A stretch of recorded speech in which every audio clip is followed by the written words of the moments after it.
Hi hello నమస్తే welcome to our channel Telugu రాజ్యం. నేను మీ రామ్. ప్రసాద్ బెహ్రా ఈ మధ్యకాలంలో చిన్న చిన్న షార్ట్ ఫిలిమ్స్ వెబ్ సిరీస్ చేస్తూ కొంచెం సినిమా స్థాయికి ఒక బుల్లితెర ఒక మంచి కమెడియన్గా మంచి యాక్టర్గా ఎదుగుతున్న టైంలోనే ఆల్మోస్ట్ అందరూ ఇదే సిచ్యువేషన్లో ఉన్నారు. యాక్చువల్లీ ఏదైనా మంచి సిచ్యువేషన్ మంచిగా ఎదుగుతున్న టైంలో ఏదో ఒక అమ్మాయి విషయంలో వాట్ ఎవర్ ఇట్ మేబీ ఇట్లా రీజన్స్ వచ్చి వాళ్ళు అరెస్ట్ అవ్వడాలు జైలుకి వెళ్ళడం ఇలా జరుగుతున్నాయి. అలాగే ఈ ప్రసాద్ బెహ్రా కూడా అరెస్ట్ అయ్యాడు. ప్రసాద్ బెహ్రా అరెస్ట్ అవ్వడానికి ముఖ్య కారణంగా అతను పనిచేసినటువంటి వెబ్ సిరీస్లో యాక్ట్ చేసినటువంటి ఒక అమ్మాయి పెట్టిన కేసే. దీనికి సంబంధించి ఒక మంచి వివరణ పూర్తి విశ్లేషణ దాసరి విజ్ఞాన్ అడిగి తెలుసుకుందాం. నమస్తే అన్న. నమస్తే.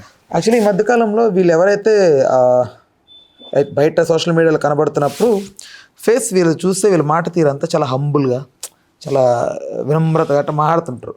బట్ వీళ్ళే తర్వాత నెగిటివ్ అవుతున్నారు. షణ్ముఖ్ అవనివ్వండి, మొన్న ఈ మధ్య వచ్చిన పక్కింటి కుర్రాడు సాయి అవనివ్వండి, ఇతను అవనివ్వండి. అసలు ఇలాంటి వాళ్ళ గురించి మీరు ఏం చెప్తారు? ఈ కేసు గురించే మాట్లాడుకుంటే ఫస్ట్ ఆఫ్ ఆల్ నాకు ఈ అబ్బాయి నిన్నటి వరకు తెలియలా. నిన్న సాయంత్రం ఒక ఛానల్లో కూర్చుంటే ఇప్పుడే అప్డేట్ ఏదో వచ్చింది చెప్పండి అంటే చూసా. దాన్ని జరిగింది ఏదో మాట్లాడుకున్నాం. ఆ ఆర్టికల్స్లో ఏదో వీళ్ళకి 11 years రిలేషన్షిప్ ఉంది అన్నట్టుగా ఉండే. నేను అక్కడ అలాగే చెప్పా. తర్వాత నాకు అర్థమై ఈ అమ్మాయి పెట్టిన కంప్లైంట్ లెటర్ వచ్చింది. దాంట్లో ఈవిడ మెన్షన్ చేసిన విషయాలన్నీ చూస్తే అప్పుడు అర్థమైంది ఓహో సంథింగ్ వాజ్ హ్యాపెండ్ అని. ఫస్ట్ నాకు తెలియదు ఈ అబ్బాయి, నేను ఇంతకుముందు చూడలేదు ఎక్కువ, అంటే వెబ్ సిరీస్లో ఈ చూడలా, సో తెలీదు. సరే, ఇక ఈ కేసులో ఏం జరిగిందంటే ఈ అమ్మాయి, తను కూడా ఆర్టిస్ట్, ఈ అబ్బాయితోనే చేసింది. తను మెన్షన్ చేసింది ఏంటంటే 1.5 years బ్యాక్ పెళ్లివారం మండి అనే ఒక వెబ్ సిరీస్ ద్వారా నేను ఆయన కలిసి పనిచేసాము. తరువాత ఆయన అసభ్యంగా తాకడం, డబుల్ మీనింగ్ డైలాగులు మాట్లాడడం, ఇలాంటివన్నీ నాకు నచ్చక నేను ఆ ప్రాజెక్ట్ నుంచి తప్పుకుంటే చేసి తర్వాత వాళ్ళకి అందుబాటులో లేకుండా ఇట్స్ ఓకే నీకు నాకు కటీఫ్ అన్నట్టు అనిపించి కంప్లీట్ చేసింది. నెక్స్ట్ మళ్ళీ మెకానిక్ అనే ఒక వెబ్ సిరీస్ చేస్తాము, నీ పక్కన ఆ పిల్లు ఉంటే బాగుంటుంది, మీ ఇద్దరి కాంబినేషన్ బాగా హిట్, మాకు తనంటే మీ పక్కన సూట్ అవుతుందని అనిపించిందని ఆ యూనిట్ భావించింది. వాళ్ళు వెళ్ళి సంప్రదించారు, చేస్తాను. హీరో ఎవరు? హీరో పలానా ప్రసాద్ బెహ్రా. బేబీ నేను వాడితో చేయను అనింది. ఎందుకండి అంటే లేదు నా వల్ల కాదు, నాకు కన్వీనియంట్గా ఉండదు, నేను చేయను. లేదు మంచి డబ్బులు ఇస్తాం, పేమెంట్ ఏం లేదు, నాకు కూడా వదులుకోవాలని లేదు ప్రాజెక్టు, బట్ నేను అతనితో పని చేయలేను. వీళ్ళు ఏం చేశారు, బాబు నీ పేరు చెప్తేనే ఆవిడ మండిపడుతుంది, చేయనంటుంది, నువ్వే ఒకసారి కాల్ చేసి ఏదో ఒకటి చేయి. సరే నేనే మాట్లాడతా. ఆ అమ్మాయికి కాల్ చేసి సారీ గతంలో మనకి ఏదో క్లాష్ వచ్చినా మీరు ఏదో ప్రాజెక్ట్ చేయనన్నారంట, అవన్నీ మనసులో పెట్టుకోకండి, క్షమించండి, నేను ఎప్పుడు మీతో తప్పుగా అయితే ఏం చేయను, రండి కలిసి పని చేద్దామంటే ఈ అమ్మాయి కూడా ఏమనుకుంది, వాడెవడో ఏదో అన్నాడని ప్రాజెక్ట్ ఎందుకు వదిలేయాలి, వాడిని కొంచెం డిస్టెన్స్ పెడితే సరిపోద్దిగా, అలాగే అనుకొని యూనిట్ వాళ్ళకి కూడా చెప్పింది. ఏమని, కొంచెం దూరంగా ఉంచండి, నాకు కొంచెం కన్వీనియంట్గా ఉండదు, నేను చేస్తా బాగానే. ఓకే అనుకున్నారు, ఫైన్. అక్కడ మళ్ళీ ఇదే తీరు ఇదే తెన్ను, నచ్చలే తనకి. నువ్వు ఫ్రెండ్లీగా ఉంటే నేను ఫ్రెండ్లీగానే ఉంటా, కానీ నువ్వు సెట్స్ మీద నేను నాకంటూ ఒక ఇది ఉంది, నేను అది మెయింటైన్ చేయాలనుకుంటున్నా, నువ్వు దాన్ని డిస్టర్బ్ చేయకు, నా వాతావరణాన్ని డిస్టర్బ్ చేయకని చెప్పింది. అయినా సరే తరచూ తను డిస్టర్బ్ చేస్తానే ఉన్నాడు. తను మెన్షన్ చేసింది కూడా అలాగే ఉంది. ఆయన అన్న డైలాగ్స్తో మెన్షన్ చేసింది అమ్మాయి. ఆ అమ్మాయి పేరులో బమ్ అని ఉంటుంది. సో నీ పేరులో బమ్ ఉంది కాబట్టి నీ బమ్ముని టచ్ చేసా అని చెప్పి టపేల్మని కొట్టేవాడంట. అండ్ గిల్లేవాడు, ఇంకేవో మాటలు మాట్లాడేవాడు. ఆ బూతులన్నీ కూడా రాసింది పాపం, బూతులతో సహా రాసింది, ఇంత పెద్ద పేరా రాసింది కంప్లైంట్లో. సో ఇది జరిగింది. సరే ఈ విషయం పక్కన పెట్టేస్తే ఇప్పుడు ఈ అమ్మాయి, ఒక అమ్మాయి అబ్బాయి మీద కంప్లైంట్ ఇచ్చింది అంటే మనం బేసిక్గా ఇంతకుముందు గతంలో జరిగిన కొన్ని ఇన్సిడెంట్స్ తీసుకుంటే పాపం అబ్బాయిలో తప్పు లేకున్నా కూడా అత్యాచారం కేసులు పెట్టినవి కూడా ఉన్నాయి. సో ఇప్పుడు ఏమనుకుంటారు, కంప్లైంట్ పెట్టింది అంటే ఏదో జరిగింది అని అందరూ అనుకున్నారు. స్టార్టింగ్ కొంతమంది నమ్మల కావాలని చేశారేమో, ఇంకేమన్నా ఉందేమో అని కూడా అనుకున్నారు. బట్ ఇక్కడ ఈ అమ్మాయి జెన్యూనిటీ ఎలా కనబడుతుందంటే, తను నీకు పనిష్మెంట్ ఇవ్వాలనుకుందే తప్ప నీ కెరీర్ని డిస్టర్బ్ చేయాలనుకోలే.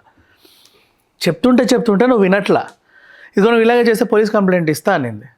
చెప్పకబావే అన్నాడు, వచ్చి చెప్పింది. ఈ లైన్ కూడా మెన్షన్ చేసింది కంప్లైంట్లో. ఇది జరిగింది. ఒక మనిషికి మనకి ఇష్టం లేదు అంటే మనం వాళ్ళని ముట్టకూడదు. చాలామందికి అలవాట్లు ఉంటాయి, నవ్వుతా హా అని చెప్పి ఇట్లా టపేలు అంటారు. వాడికి అది నచ్చదే, హే ఊరికే నన్ను కొట్టకు అంటాడు. అయినా సరే రిపీట్ చేస్తూ ఉంటారు, ఇంకోసారి నీ పక్కన కూర్చోవద్దు అనుకుంటారు, అంతే కదా. అండ్ ఇంకొంతమంది ఇప్పుడు ఈ అమ్మాయిల మెంటాలిటీ ఏంటంటే కొంచెం చనువు ఇస్తే నెతికెక్కుతారు అక్కడ ఉన్న అబ్బాయిలు. సో వీళ్ళు ఏమనుకుంటారు, ఒక డిస్టెన్స్ మెయింటైన్ చేయడానికి వాళ్ళు అక్కడ స్ట్రిక్ట్గా ఉండాలని ప్రిపేర్ అయ్యి వస్తారు. మేకప్ వాడు వచ్చినా కొంచెం దూరంగా ఉండి అద్దయ్యా అంటాడు, కాస్ట్యూమ్ వాడు వచ్చినా అక్కడ పెట్టు నేను తీసుకుంటాలే, తలదువ్వు ఆయన వచ్చినా సరే బాబు ఇక్కడ ముట్టకుండా హెయిర్ని చెయ్యి అంటారు. ఇప్పుడు వీళ్ళందరూ ఏమన్నా అబ్బాయి అమ్మాయి ఎంత పద్ధతితో అసలు తాకనివ్వట్లేదు, ఇలా ఉండాలి ఇండస్ట్రీలో అని వీళ్ళు అనుకునే లోపే వెనక నుంచి ఒకడు వచ్చి హే లిల్లీ టింగ్ అని ఒకడు కొట్టాడు అనుకో, పరువేం కావాలి ఇవది, అమ్మో ఈ అందరితోనూ ఎలా ఉండాలో అలా ఉంటుంది, ఇక్కడికి వచ్చే ఇన్ని ఓవర్ యాక్షన్ చేస్తుందని ఆమె పరువు పోద్ది. సో వాళ్ళందరి ముందు నవ్వుల పాలైద్ది తను. కారణం ఎవరు, నువ్వు. నీకు ఇదే విషయం పదే పదే చెప్పావు 100 సార్లు, బాబు లొకేషన్లో నాతో విచ్చలవిడిగా ఉండకు, నేనేదో నా స్టాండర్డ్స్ నేను మెయింటైన్ చేయాలనుకుంటున్నా, అలా మెయింటైన్ చేశాను కాబట్టి నన్ను ఈ రోజు వరకు ఇక్కడ పిలుస్తున్నారు. ఇంకా అలా మెయింటైన్ చేయకపోతే నేను ఎప్పుడో పోయేదాన్ని. అలా ఉంటుంది. నన్ను ఎవరైనా తాకాలన్నా చూడాలన్నా నేను ఒక డిస్టెన్స్ మెయింటైన్ చేస్తున్నా. నువ్వు వచ్చి నన్ను ఆ వాతావరణాన్ని డిస్టర్బ్ చేయకు, నువ్వు వచ్చి టింగ్ అని బొగ్గిలుతావు. అప్పుడే ఒకడు వస్తే ఓకేనండి కూర్చోండి అంట, అమ్మో ఈ అమ్మాయి దగ్గరికి వెళ్ళకూడదని వాడు అనుకుంటాడు. నువ్వు వచ్చి నా బుగ్గగిల్లితే నాకు ఎలా ఉంటుంది. ఇది పదే పదే పదే పదే చెప్పినా రిపీట్ అయ్యేసరికి నిన్ను పనిష్ చేయాలనుకుందే తప్ప నిన్ను డ్యామేజ్ చేయాలనో నువ్వు నాశనం అవ్వాలనో కోరుకోలే అమ్మాయి. నువ్వు నాశనం అవ్వాలని కోరుకు నీ మీద అత్యాచారం కేసు కూడా పెట్టొచ్చు, ఎంతసేపు పడదు. కానీ షీ డిడ్ంట్ డూ దట్. తను చేసినవన్నీ రాసి ఇలా చేశాడంటే నాకు ఇది అభ్యంతరకరంగా అనిపించింది. ఒకసారి చేస్తే నేను మళ్ళీ అతనితో పని చేయొద్దు అనుకున్నా, క్షమించు ఇంకెప్పుడు చేయనని పిలిస్తే సరే వెళ్ళా. మళ్ళీ అలా చేస్తుంటే వార్నింగ్ ఇచ్చా చెయ్యకు అని, పోవే ఏం చేసుకుంటావో చేసుకోపో అన్నట్టు అహం ప్రదర్శించాడు. నేను ఏం చేయాలో చూపిస్తా అని చెప్పి వాడిని పనిష్ చేయడానికి కంప్లైంట్ ఇచ్చా. ఇంతే. ఇప్పుడు కూడా ఈ అమ్మాయి ఈ కేసు ఇతను బెయిల్ వస్తుంది, ఇతను కాంప్రమైజ్ అవుతుంది. నేను పనిష్ చేయాలనుకుంది, నువ్వు చేసింది నీకు చెప్పాలనుకుంది. మనుషులు ఎంత ఇబ్బంది పడతారో నీకు తెలియాలి అంటే నిన్ను ఏదో రకంగా పనిష్ చేయాలి, అంతే. ఆడదాని ఉసురు ఎందుకు పోసుకుంటున్నారు వీళ్ళందరూ? ఈ సంవత్సరంలో చాలా వచ్చాయి బయటికి. కొంతమంది లేదు ఈ మధ్యలో మగాళ్ళ మీద ఆడవాళ్ళు పడ్డ కేసులే ఎక్కువ వచ్చాయిలే. కానీ ఓకే, ఎందుకు పాయింట్ ఏంటంటే ఇట్స్ ఓకే, బట్ ఆడవాళ్ళ మీద ఎందుకు అలా పడుతున్నారు, ఎందుకు అలా ఇబ్బంది పెడుతున్నారు? ఇబ్బంది పెట్టి నేను అంటోంది సాడిస్ట్గా, సైకోల్లాగా, ఫిజికల్గా వీళ్ళు ఎలా ఉంటారంటే ఈ చిచ్చోర పనులు ఇవన్నీ ఎలా టార్చర్ చేసి అనుభవించాలి, లేకపోతే what ever kind of. Friend సర్కిల్లో క్యాజువల్గా మనం మంచిగా కూర్చుంటాం అమ్మాయిలతో, బాగానే ఉంటుంది. అదేంటి రెస్టారెంట్కి వెళ్ళినా, కార్లో జర్నీకి వెళ్ళినా, ఇంకెక్కడన్నా సైట్ సీయింగ్కి వెళ్ళినా, whatever, people be very friendly. దాన్ని అడ్వాంటేజ్గా తీసుకొని షూటింగ్ లొకేషన్లో కూడా అలా ఉండాలనుకుంటారు. అంటే వాడు పెద్ద హీరో అని బిల్డప్ అయ్యి హీరోయిన్ని నిమరాలనుకుంటాడు. పక్కన హీరోయిన్ ఉంటే తప్ప నేను హీరోనని గుర్తుకు రానట్టుగా ఫీల్ అవుతారు. నువ్వు హీరో అంటే నీ క్యారెక్టర్ని బట్టి నిన్ను హీరో అనాలి, కానీ నీ పక్కన హీరోయిన్ ఉంటేనే నువ్వు హీరో కాదు. వీళ్ళు అలా ఫీల్ అవుతారు. అలా ఫీల్ అయ్యి ఏం చేస్తారంటే అందరికీ చూపించుకోవడానికి ఊరికి వీళ్ళని గెలుగుతూ ఉంటారు. వీళ్ళకి అది ఇబ్బందిగా ఉంటుంది. జస్ట్ ఎక్కడైనా చాలా లొకేషన్స్లో చూసా, ఆ హీరోయిన్ని గిల్లితే వీడు పెద్ద హీరోలా ఫీల్ అవుతూ ఉంటాడు అనమాట. ఏ అమ్మాయి ఇలా హే అని అవుతాడు, ఏదో జోక్ లేసి ఆ పిల్లకి ఇబ్బందిగా ఉంటుంది. అండ్ ఇంకొకటి మెన్షన్ చేసింది ఈ అమ్మాయి, లేజర్ ట్రీట్మెంట్ చేయించుకో అని చెప్పి ఒక సలహా ఇచ్చాడు. నీకెందుకు అయ్యి అవసరమే ఉంది, ఆ పిల్ల ఇష్టం, నీ ముక్కు ఇట్లా ఉంది నువ్వు ఇట్లా చేసుకో, నీ చిన్న ఇలా ఉంది నువ్వు ఇలా చేసుకో, నీకెందుకు, ఆ పిల్ల చేసుకుంటుంది కదా. ఇప్పుడు ఆమె మొహాన్ని ఇష్టపడే కదా ఇన్నాళ్ళు అవకాశాలు ఇస్తూ వస్తున్నారు.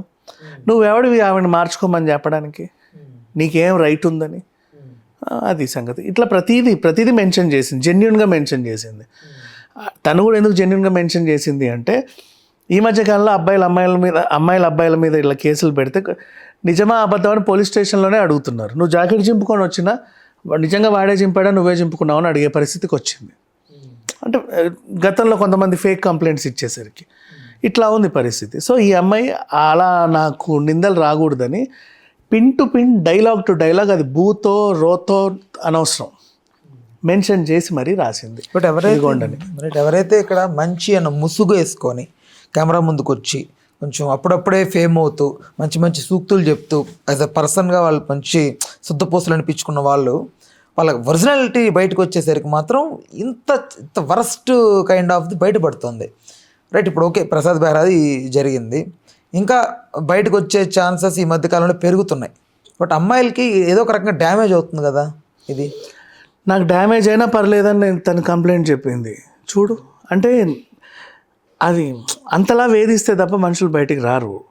నీకు నేను నువ్వు చెప్తే నువ్వు వినట్లా, చెప్పిస్తే వాళ్ళు నువ్వు వినట్లా, ఇంకా ఏం చేసినా నువ్వు వినట్లా. సరే కంప్లైంట్ చేస్తానన్నా వింటావేమో అని చెప్పింది. ఆ కంప్లైంట్ ఇస్తా అని కూడా హెచ్చరించింది. పోవే అన్నావు, ఇంకేం చేస్తుంది, చెప్పేసింది. రైట్, ఓకే అన్న, thanks for the time, thanks for information.